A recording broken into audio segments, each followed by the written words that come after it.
Hello दोस्तों, मैं परबत सिंह राणावत एक बार ऑनलाइन क्लास में फिर आप सबका स्वागत करता हूं। आज महात्मा बुद्ध से संबंधित मैं करीब 85 प्रश्न लेके आ रहा हूं और आप ध्यान रखना, इसमें से कुछ भी बाहर नहीं जाने वाला है। आप इसको बहुत अच्छे से याद करें।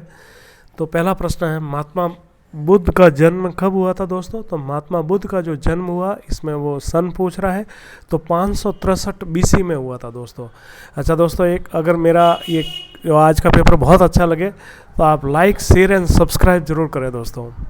दूसरा प्रश्न, महात्मा बुद्ध का जन्म किस स्थान पर हुआ था? तो महात्मा बुद्ध का जो जन्म हुआ था दोस्तों, लुम्बिनी वन में हुआ था। ये आधुनिक रुमदेई जिले में और तालकटोरा नामक स्थान पे, जो वर्तमान में नेपाल पे। ये मैंने जो बताया सभी याद रखना। लुम्बिनी का संबंध रुमदेई से, और रुमदेई अभिलेख भी था अशोक के समय, तो और तालकटोरा वर्तमान नेपाल में ये है। तो क्रम से ये पूरा का पूरा आप याद रखना। तीसरा प्रश्न, महात्मा बुद्ध की मृत्यु कहाँ हुई थी? तो महात्मा बुद्ध की मृत्यु है जो 483 बीसी में हुई थी दोस्तों, और ये कुशीनारा में हुई थी। ये याद रखना आप, ठीक है ना दोस्तों। महात्मा बुद्ध की मृत्यु किस स्थान पर हुई थी? तो ये आगे कुशीनगर, जिसे कुशीनारा, जिसे कसिया भी कहते हैं, तो ये आप ध्यान रखना। ओके। महात्मा बुद्ध के पिता का नाम क्या था? तो पिता का नाम इनके जो था वो शुद्धोधन था। ओके दोस्तों। महात्मा बुद्ध की माता का नाम, इनकी माता का नाम महामाया थी, और जो कोलीय वंश से संबंधित थी दोस्तों। ओके। इनकी माता है जो आपके कोलीय, ग्राम के कोलीय वंश की थी। अगला प्रश्न, महात्मा बुद्ध की पत्नी का नाम? महात्मा बुद्ध की पत्नी का नाम यशोधरा था दोस्तों। कल महावीर का पढ़ा था, उसमें यशोदा था, और इनकी पत्नी का नाम यशोधरा था। सातवां प्रश्न, महात्मा बुद्ध के पुत्र का क्या नाम था? महात्मा बुद्ध के पुत्र का नाम दोस्तों राहुल था, जो शाक की कन्या, जो यशोधरा थी वो शाक की कन्या थी, और उससे उसके पुत्र उत्पन्न राहुल। महात्मा बुद्ध ने स्वयं नाम रखा था। महात्मा बुद्ध के बचपन का नाम क्या था? तो महात्मा बुद्ध के बचपन का नाम दोस्तों सिद्धार्थ था। महात्मा बुद्ध का नाम गौतम बुद्ध किस नाम पर पड़ा? तो गौतम बुद्ध जो पढ़ा था दोस्तों, अपनी जो उनकी जो मौसी थी गौतमी, उनके नाम पर इनका नाम, क्योंकि उनकी माता का जन्म के कुछ समय बाद ही हो गए थे। 7 दिन बाद में इनकी माता महामाया की मृत्यु हो गई थी। तो इनका जो लालन पालन था वो इनकी मौसी गौतमी प्रजापति ने की थी, इसलिए इनका नाम गौतम बुद्ध पड़ा था। 11, महात्मा बुद्ध किस वंश से था? आगे भी 1-2 बार बात कर चुके हैं। शाक्य वंश से थे। महावीर घात्रक वंश के थे, ये ध्यान रखें। महात्मा बुद्ध कितने वर्ष की आयु में घर छोड़ा था? तो उन्होंने 29 वर्ष की आयु में घर छोड़ा था दोस्तों। 6 वर्ष बाद में इनको 35 वर्ष की उम्र में ज्ञान प्राप्त हुआ था। गोपा, बिंबा और भृतकचा, ये तीनों किसके नाम थे? इनकी माता के नाम थे, महामाया के नाम थे दोस्तों। महात्मा बुद्ध का जन्म स्थान कौन सा है? जन्म स्थान कहाँ पर है? तो नेपाल। मैंने थोड़ी देर पहले कहा था रुमदेई और तालकोटरा आधुनिक जिले हैं नेपाल के अंदर। वर्तमान रुमदेई की पहचान किस स्थान से की गई? तो आगे आपके लुम्बिनी वन से है। महात्मा बुद्ध के प्रथम गुरु कौन थे दोस्तों? इनके जो प्रथम गुरु थे वो आलार कलाम थे। कौन थे? आलार कलाम। ये प्रश्न कई बार फर्स्ट ग्रेड वगैरह अन्य कंपटीशन एग्जाम में पूछा गया। महात्मा बुद्ध के दूसरे गुरु कौन थे? तो कालदेव कौंडिन्य थे इनके, जो सबसे पहले मिले थे इनको 5 ब्राह्मण के रूप में। इनके समय काफ़ी रहे थे, लेकिन ज्ञान प्राप्त नहीं होने के बाद में ये वहाँ से निकल गए थे। महात्मा बुद्ध के सारथी कौन थे दोस्तों? जो महात्मा बुद्ध जिस घोड़े पर, रथ पर बैठ के गए थे, उसका सारथी का नाम था चन्ना दोस्तों, और उनके घोड़े का नाम था कंदक दोस्तों, और अनोरमा नदी को पार करके वो गए थे वहाँ पर। ठीक है दोस्तों। अगला प्रश्न वही आ गया कि महात्मा बुद्ध के घोड़े का क्या नाम था? तो महात्मा बुद्ध के घोड़े का नाम था दोस्तों कंदक था। ठीक है ना दोस्तों, जो अनोमा नदी को पार कर अनुप्रिया उद्यान में गए थे, और अपनी सारी कपड़े, राशि वगैरह सब देकर चन्ना को दे दिए थे, और वहाँ से ये आगे चल पड़े थे। महात्मा बुद्ध के घर छोड़ने की घटना क्या कहलाती है? ये प्रश्न काफ़ी पूछा जाता। घर छोड़ने की घटना दोस्तों महाभिनिष्क्रमण कहलाती है दोस्तों। तो वह ऑप्शन सही हो जाएगा। 21वां प्रश्न है दोस्तों, महात्मा बुद्ध घर छोड़कर सबसे पहले किस नदी के किनारे पर रुका था? मैंने अभी थोड़ी देर पहले आपको बात की थी कि अनोमा नदी पार कर वो अनुप्रिया उद्यान में रुके थे, और अपने सारे वस्त्र वगैरह चन्ना जो सारथी था उसको देकर वहाँ से चले गए थे। कपड़े, वस्त्र, राशि, सब कुछ। महात्मा बुद्ध ने घर किस दिन छोड़ा था? देखना दोस्तों, इनकी एक ही घटना है जो ज्येष्ठ पूर्णिमा के, वह है अपने घर छोड़ने की। बाकी जन्म, मृत्यु और ज्ञान इनकी वैशाख पूर्णिमा से संबंधित है। महात्मा बुद्ध की मृत्यु के बाद महात्मा बुद्ध का लालन पालन किसने किया था? महामाया की मृत्यु के बाद, सॉरी दोस्तों, महामाया की मृत्यु के बाद महात्मा बुद्ध का लालन पालन किसने किया था? तो उनकी मौसी गौतमी प्रजापति ने किया था। ऑप्शन सही हो जाएगा। और सबसे पहली महिला थी जिसको बौद्ध संघ में भी सम्मिलित किया गया था, आनंद की सुपारस पर। 5 ब्राह्मण महात्मा बुद्ध को किस स्थान पर मिले थे? तो दोस्तों ये जो मिले थे इनको 5 ब्राह्मण, सबसे पहले ये उरुविला में मिले थे दोस्तों। क्या ऑप्शन सही हो जाएगा? उरुविला हो जाएगा दोस्तों। महात्मा बुद्ध ज्ञान किस स्थान पर प्राप्त हुआ था? महात्मा बुद्ध को जो ज्ञान प्राप्त हुआ था दोस्तों, वह जंबिक ग्राम में इनको ज्ञान प्राप्त हुआ था दोस्तों। याद रखना, निरंजना नदी के किनारे पीपल वृक्ष के नीचे इनको ज्ञान प्राप्त हुआ था, जो जंबिक ग्राम के अंदर था दोस्तों। महात्मा बुद्ध को कितने वर्ष में ज्ञान प्राप्त हो गया था? थोड़ी देर पहले कहा कि 29 वर्ष की आयु में घर छोड़ा, 35 वर्ष की आयु में इनको ज्ञान प्राप्त हो गया, तो 6 वर्ष हो गए दोस्तों। कितने वर्ष बाद में? 6 वर्ष बाद में इनको ज्ञान प्राप्त हो गया था, 35 वर्ष की अवस्था में। महात्मा बुद्ध को कितने वर्ष की आयु में ज्ञान प्राप्त? तो अगला प्रश्न वही है, 35 वर्ष की आयु में। 35 वर्ष, ऑप्शन 10 सही हो जाएगा। 28वां प्रश्न, महात्मा बुद्ध को किस वृक्ष के नीचे ज्ञान प्राप्त हुआ? तो बार बार मैं कह ही रहा हूँ कि महात्मा बुद्ध को जो ज्ञान प्राप्त हुआ था पीपल वृक्ष के नीचे, वैशाख पूर्णिमा के दिन ज्ञान प्राप्त हुआ। इस घटना को संबोधि कहा जाता है, इस पीपल वृक्ष को भी संबोधि कहा जाता है। और जब ज्ञान प्राप्त हो गया तो महात्मा बुद्ध को तथागत कहा गया और शाक्य मुनि के नाम से भी पहचाना गया। अब मैंने जो इसमें क्रम बोला वो क्रम आप जरूर, कि ज्ञान प्राप्त की घटना संबोधि, तथागत कहलाए और शाक्य मुनि कहलाए दोस्तों, ये अच्छे से आप याद रखना।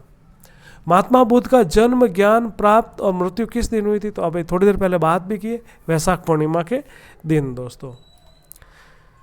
30वां प्रश्न, महात्मा बुद्ध के प्रथम शिष्य कौन थे? जो प्रथम शिष्य थे महात्मा बुद्ध के, वो दोस्तों शूद्र कहे जाते हैं, शूद्र जाति के थे, और वह थे दोस्तों तपस्सु और कलिक। ऑप्शन सही हो जाएगा दोस्तों। बौद्ध संघ में सर्वप्रथम किस महिला को, तो थोड़ी पहले बात भी की थी, गौतमी प्रजापति। ये प्रश्न काफ़ी महत्वपूर्ण है, आप इस पर काफ़ी अच्छे से गौर करके इसको ध्यान में रखना है आपको। महात्मा बुद्ध का प्रथम शासक शिष्य कौन था? ये दोस्तों बिंबिसार था, राजगृह का शासक था बिंबिसार। महात्मा बुद्ध का प्रथम व्यापारी शिष्य दोस्तों ये यश था, जो इन्हें काशी वाराणसी में मिला था दोस्तों, जो इनका शिष्य बना था। मगध का कौन सा शासक महात्मा बुद्ध का समकालीन था? बिंबिसार हो जाएगा दोस्तों भाई, ठीक है ना दोस्तों, बिंबिसार हो जाएगा। महात्मा बुद्ध ने प्रथम चातुर्मास वर्षावान किस जगह पर व्यतीत किया था? तो इनका जो प्रथम चातुर्मास था दोस्तों, वह था इनका दोस्तों हो जाएगा इनका सारनाथ हो जाएगा दोस्तों, और अंतिम हो जाएगा वैशाली। इनके जो वर्षावान थे वो 8 महीने के होते, जैसे हिंदू धर्म और जैन धर्म में 4 चतुर्मास होता, इनके 8 मास का होता दो वर्षावान। 8 मास पर एक ही जगह पर रहकर ये अपना बाकी 4 महीने ये प्रचार करते हैं। महात्मा बुद्ध ने अंतिम चातुर्मास वर्षावान, मैंने थोड़ी देर पहले ही बोला था कि इनका वैशाली हो जाएगा। प्रथम और लास्ट याद रखना, ठीक है दोस्तों, ये अच्छे से आपको याद रखना है। कौन सा डाकू महात्मा बुद्ध का शिष्य बना था? तो अंगुलीमाल दोस्तों, डाकू था जो महात्मा बुद्ध का शिष्य बना था। महात्मा बुद्ध ने अपना अंतिम उपदेश किसे दिया था? जिसके घर पर खाना खाया था, चंदू लोहार के घर खाया था, लेकिन सुभद्रा कुशीनगर जहाँ पर अंतिम इनकी मृत्यु हुई थी 483 BC में, वहीं पर इन्होंने सुभद्रा को अपना अंतिम उपदेश दिया था। महात्मा बुद्ध की पावा में किसके घर पर खाना खाने से पेचिश या अतिसार? तो मैंने थोड़ी देर पहले जस्ट इससे पहले 38वें प्रश्न में बात की, चंदू लोहार के घर में कहते हैं कि ये सूअर का मांस खाते हैं और फिर इनके पेट में बीमारी होती है और उससे ये इनकी मृत्यु हो जाती है। महात्मा बुद्ध ने सर्वाधिक उपदेश किस जनपद में दिए थे? तो दोस्तों कौशल में दिए थे। देखना इनके यहाँ कौशल से संबंधित सर्वाधिक उपदेश दिए, सर्वाधिक शिष्य भी इनके यहीं थे और सर्वाधिक वर्षावान भी यहीं पर, और महिला संघ की स्थापना भी इन्होंने यहीं पर, महिला संघ की स्थापना भी इसी जगह पर की थी। ये याद रखना दोस्तों, कौशल के हम मिलान करें महात्मा बुद्ध से संबंधित प्रतीक चिन्ह। जैसे इनके घर में आए थे तो किसका प्रतीक थे? ये हाथी और गज का दोस्तों। जन्म था कमल हो जाएगा, यौवन है सांड हो जाएगा। गृह त्याग दोस्तों, घोड़े पे बैठकर कंदक पर, तो गृह त्याग हो जाएगा। आगे और भी है इनके। ज्ञान प्राप्त पीपल के वृक्ष के नीचे हुआ था दोस्तों, याद रखना, ठीक है। जिस ज्ञान प्राप्ति घटना को संबोधित भी किया। ज्ञान प्रचार के लिए इन्होंने शेर का प्रतीक रूप में अपने निर्वाण में इन्होंने पद चिन्ह और महापरिनिर्वाण स्तूप इनका संबंध हो जाएगा दोस्तों। 43 दोस्तों, महात्मा बुद्ध के भिक्षु और बोधिसत्व किस जगह पर रहकर आध्यात्मिक उपदेश देते थे। देखना, भिक्षु और बोधिसत्व ये विहार में रहकर इनके जो बनाने के लिए जो विहार, बहुत सारे शासकों ने इनको विहार बना के दिए थे, जहाँ बोधिसत्व है, भिक्षु है, इनके जो है रहते थे और वहीं पर अपने शिष्यों को उपदेश देते थे। बोधिसत्व समय जो शब्द है वो महायान से, जो अंतिम समय में विभाजन हो गया था, जो महायान को मानने वाले और उनके शिष्य बोधिसत्व कहलाते थे। बौद्ध धर्म में पूजा गृह को चैत्य कहा गया दोस्तों, ठीक है। स्तूप इनके मरने के बाद प्रतीक चिन्ह थे, विहार उपदेश देने के थे। 45, महात्मा बुद्ध की अस्थियों को कितनी जगह पर अपने, ये दोस्तों 8 जगह थे, इसलिए इनको अष्टक या महाअष्टक के नाम से जाना जाता है, जो गणराज्य थे। बौद्ध धर्म की भाषा दोस्तों बिल्कुल पाली थी, अच्छे से याद रखना, कई बार पूछा गया इस प्रश्न को। 4 आर्य सत्य का संबंध किससे? सीधा प्रश्न है, बौद्ध धर्म से संबंधित है। भिक्षुओं को कल्याण मित्र किसे कहा गया दोस्तों? भिक्षुओं का जो कल्याण मार्ग है वो अष्टांगिक मार्ग है, इनको कल्याण मार्ग कहा गया दोस्तों। 4 आर्य सत्य में कौन सम्मिलित नहीं है? तो दुख है, दुख का कारण है, दुख का निरोध यानी समाधान है। क्षणभंगुर नहीं है दोस्तों, ये प्रतीप समुदाय के अंदर आता है, जिसमें हर समस्या का समाधान, मतलब कोई न कोई समस्या खड़ी होती है, इसके पीछे कोई न कोई कारण होता है दोस्तों। जिस प्रकार समुद्र में लहर उठती है तो उसके पीछे कोई कारण होता है, आपका जन्म हुआ तो इसके पीछे कोई कारण है। 50वां प्रश्न, बौद्ध धर्म में कौन सा त्रिरत्न सम्मिलित नहीं है? इनके भी जो, जैसे बुद्ध धर्म में दर्शन, ज्ञान और चरित्र थे, तो इनमें बुद्ध धर्म और संघ थे, ज्ञान इनमें सम्मिलित नहीं था। ऑप्शन द राइट हो जाएगा। 51, बौद्ध धर्म में दुख निवारण के लिए कौन सा मार्ग अपनाया गया? तो दोस्तों मध्यम मार्ग, अष्टांगिक मार्ग को मध्यम मार्ग कहा गया। इसमें ये महात्मा बुद्ध द्वारा जो ज्ञान प्राप्त भक्ति का मार्ग था वो मध्यम मार्ग ही था दोस्तों। 52, किसी कारण के कारण किसी कार्य के उत्पन्न होना, थोड़ी देर पहले अपन ने बात की है, तो प्रतीप समुदाय दोस्तों, ठीक है ना, प्रतीप समुदाय हो जाएगा। पंचशील या बहुजन का संबंध, ये जो पंचशील शब्द लिया, बहुजन शब्द लिया, इसका संबंध दोस्तों बौद्ध धर्म से था। ये प्रश्न 1-2 बार पूछा भी गया दोस्तों। पंचशील के सिद्धांत है जो 1956 में भारत चीन के बीच में, और बहुजन समाज पार्टी में जो बहुजन शब्द लिया वह बौद्ध धर्म से लिया गया दोस्तों। कौन सा कथन बौद्ध धर्म से संबंधित नहीं? ईश्वर को नहीं मानते थे, पुनर्जन्म में बिल्कुल विश्वास करते थे, आत्मा में विश्वास नहीं करते थे। ये निरात्मावादी थे दोस्तों, बिल्कुल आत्मा में विश्वास नहीं करते थे, कर्मकांड और यज्ञ को नहीं मानते थे। ये बात भी सही है, लेकिन आत्मा में विश्वास नहीं करते थे, ये निरात्मावादी थे। ये अगला प्रश्न ही आ गया, निरात्मावादी व क्षणभंगुर का संबंध किससे है? बौद्ध धर्म। क्षणभंगुर का संबंध है जो चीज उत्पन्न हुई उसका समाप्त होना तय है। 56, महात्मा बुद्ध ने संघ की स्थापना किस जगह पर की थी दोस्तों? सारनाथ में की थी दोस्तों ये। 57वां प्रश्न, संघ में कितने वर्ष की आयु को प्रवेश दिया जाता था दोस्तों? ये 14+ के जो बच्चे होते थे उनको प्रवेश दिया जाता था। महिलाओं में प्रवेश नहीं दिया जाता था, क्योंकि महिला पहली प्रवेश हुई थी वह गौतमी थी। यहाँ इनके बौद्ध धर्म में जो 4 संगीतियाँ हुई दोस्तों, इनका मिलान करना किस किस स्थान, तो प्रथम बौद्ध संगीति दोस्तों राजगृह में हुई थी, दूसरी हुई थी दोस्तों वैशाली में, तीसरी हुई थी पाटलिपुत्र में, और चौथी हुई थी दोस्तों कुंडलवन। पहली हुई थी जो महात्मा बुद्ध के जन्म के तुरंत, यानी राजगृह में 483, वैशाल में 100 वर्ष 383, पाटलिपुत्र में 251 और कुंडलवन में हुई थी वह प्रथम शताब्दी में हुई थी दोस्तों। त्रिपिटक का अर्थ क्या दोस्तों? टोकरी होता है इसका अर्थ। सुक्त पिटक, विनय पिटक जैसा आ गया, त्रिपिटक में नहीं है तो सुक्त पिटक है, विनय पिटक है, धम्म पिटक है। अष्टांगिक मार्ग दोस्तों इसके अंदर नहीं है। बौद्ध धर्म के सिद्धांत, उपदेश और शिक्षा किस में मिलते हैं? तो ये सुक्त पीठ में मिलते हैं, और सुक्त पिटक का जो निर्माण किया था दोस्तों वो आनंद ने किया था।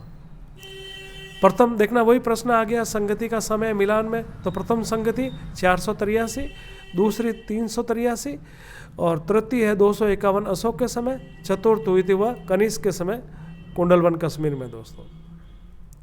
बौद्ध धर्म का कौन सा पीटक दर्शन और दार्शनिक था। तो मैं यहाँ एक एक की बता दूं कि सूक्त पिटक के अंदर इनके सिद्धांत शिक्षा वगैरह था, विनय पिटक में इनके नियम थे, और अभिधम पिटक जो तीसरी बौद्ध संगति में जिसका निर्माण हुआ था, और इसके अंदर ये इनको दर्शन या दार्शनिक कहा गया। दोस्तों बौद्ध धर्म का कौन सा पिटक महात्मा बुद्ध के नियमों से तो आगे बात भी कर चुके हैं, विनय पिटक हो जाए, नियम आते ही विनय हो जाएगा। दोस्तों ये ध्यान रखना।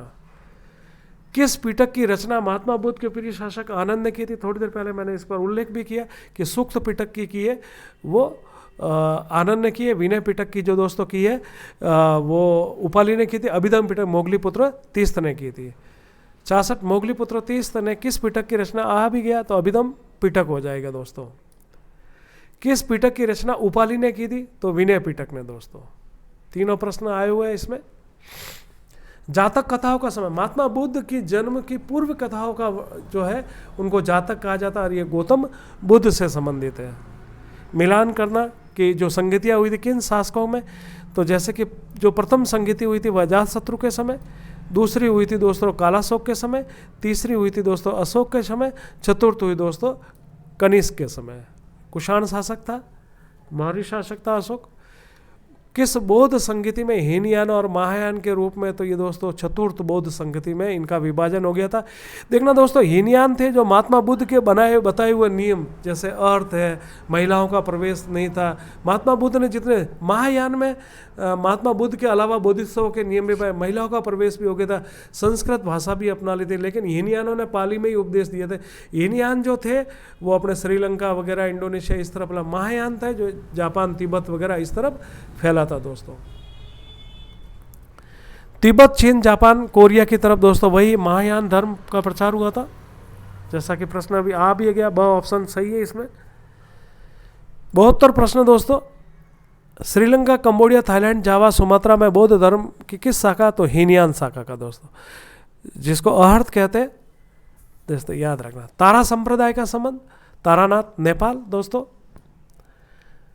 और अगर वज्रयान आ जाए तो तंत्र मंत्र से संबंधित था, और सहजयान आ जाए तो ये बंगाल में फैला था। दोस्तों ये इनके जो अलग अलग महात्मा बुद्ध की मृत्यु के बाद जो संगठन बने थे, प्रथम बौद्ध संघ, यहाँ देखना बौद्ध संगति उसके अध्यक्ष पूछे जा रहे हैं। जो प्रथम बौद्ध संगति हुई थी इसके अध्यक्ष महाकश्यप थे, और इस समय दोस्तों सूक्त पिटक और विनय पिटक का निर्माण हुआ था। दोस्तों द्वितीय बौद्ध संगति है वो सर्वकामिनी के समय हुआ था, और यहाँ पर बौद्ध धर्म में पहली बार जो है वो विभेद हुआ था सौत्रांतिक और महासंघिक के रूप में। दोस्तों तीसरी हुई थी दोस्तों जिसके अध्यक्ष मोगलीपुत्र तीस थे, और अभिधम पिटक को लिखा गया था। चतुर्थ पिटक थे जो वसुमित्र, और उपाध्यक्ष था अश्वघोष, और इसके समय में बौद्ध धर्म हीनयान और महायान शाखा में बदला था। दोस्तों 75 बौद्ध धर्म का विभाजन किस संगति में हुआ था?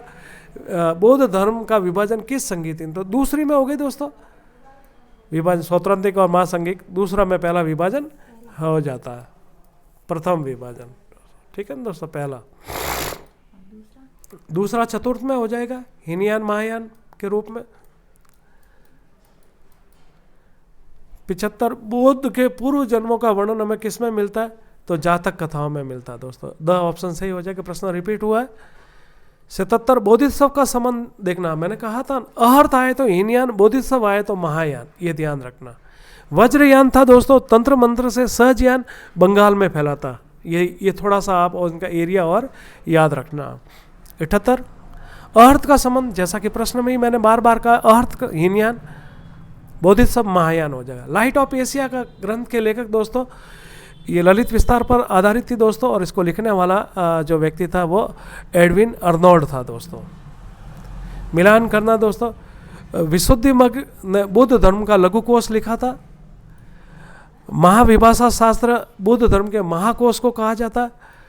अश्वघोष ने बुद्ध चरित्र लिखा, और नागसेन ने मिलन पन्नो लिखा था, जिस प्रश्नोत्तर भाषा में था। दोस्तों बौद्ध धर्म में संघ प्रवेश को क्या कहा जाता था? दोस्तों इनको उपसंपदा कहा जाता। दोस्तों ठीक है ना, बौद्ध धर्म में संघ में कोई प्रवेश लेता तो इसको उपसंपदा के नाम से जाना जाता है। ये प्रश्न का,